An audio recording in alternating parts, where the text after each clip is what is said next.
The story of Prophet Ayub. Prophet Ayub was a descendant of Prophet Ibrahim. Ayub's mother was the daughter of Prophet Lut, and his wife was a direct descendant of Prophet Yusuf. Ayub lived in Rome with his dear wife Rama and 14 children. Ayub was a prophet who was immensely blessed by Allah. He was strong and healthy, had large plots of land, abundant livestock, and a righteous and beautiful family.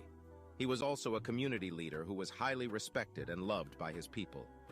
Despite his status and wealth, Ayub was never arrogant. He was always humble. He readily helped the deprived and constantly thanked and glorified Allah for everything he was blessed with. One day, high up in the heavens, the angels began discussing about the best of humans who lived on earth. An angel amongst them said, "The best creature on earth today is Ayub, a man of noble character who displays great patience and always remembers his generous Lord. He is an excellent model for the worshippers of Allah. In return, his Lord has blessed him with a long life and plenty of servants. The needy and the poor share in his good fortune. He feeds and clothes the poor and buys slaves to set them free. He makes those who receive his charity feel as if they are favoring him. So kind and gentle is he." Shaitan, who was in the vicinity, overheard the discussion and became very angry. He immediately began plotting to lure Ayub away from the worship of Allah.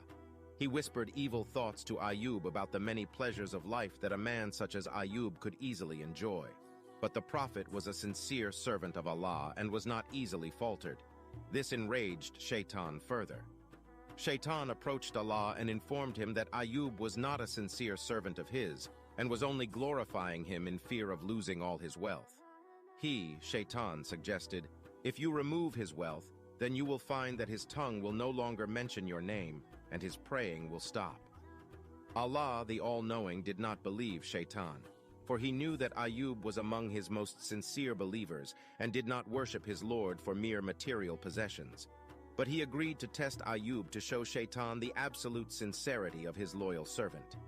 Overjoyed, Shaitan set out to destroy Prophet Ayub's wealth. As time passed, Prophet Ayub's wealth began to diminish. His land, livestock, servants, and money slowly evaded him until he was left with nothing. Immensely satisfied with Ayub's ordeal, Shaitan, disguised as a wise old man, approached the prophet and said, "All your wealth is lost. Some people say that it is because you gave too much charity and that you are wasting your time with your continuous prayers to Allah. Others say that Allah has brought this upon you in order to please your enemies. If Allah had the capacity to prevent harm, then he would have protected your wealth." Ayub replied, "Allah gives whom he wills, and Allah takes from whom he wills.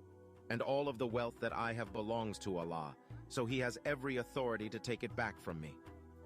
Ayub then turned around and continued to thank and praise Allah.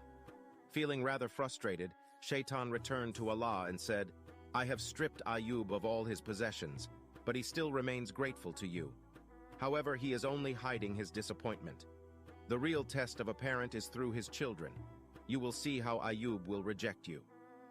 Allah still knew that Ayub's faith and love for his Lord will not waver, but he agreed to test Ayub further.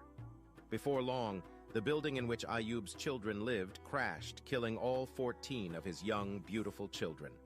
Shaitan once again visited Ayub disguised as sympathizing bystander and remarked with sorrow, "The circumstances under which your children died were sad. Surely your Lord is not rewarding you properly for all your prayers." Ayub responded, "Allah gives me what is good for me, and takes away what Allah sees that is displeasing for him and for me. Allah sees that all of these children may be a strong test and trial for me, so Allah took them away from me. Whether a thing is beneficial or harmful to me, I will remain firm in my belief and remain thankful to my Creator." Shaitan rushed back to Allah and said, "O my Lord, Ayub's wealth is gone, his children are dead, and he is still healthy in body, and as long as he enjoys good health, he will continue to worship you in hopes of regaining his wealth and producing more children. Grant me authority over his body so that I may weaken it. He will surely neglect worshiping you and will thus become disobedient."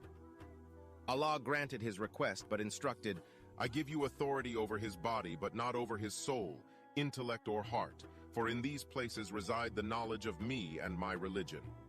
Soon after, Ayub's health began to deteriorate.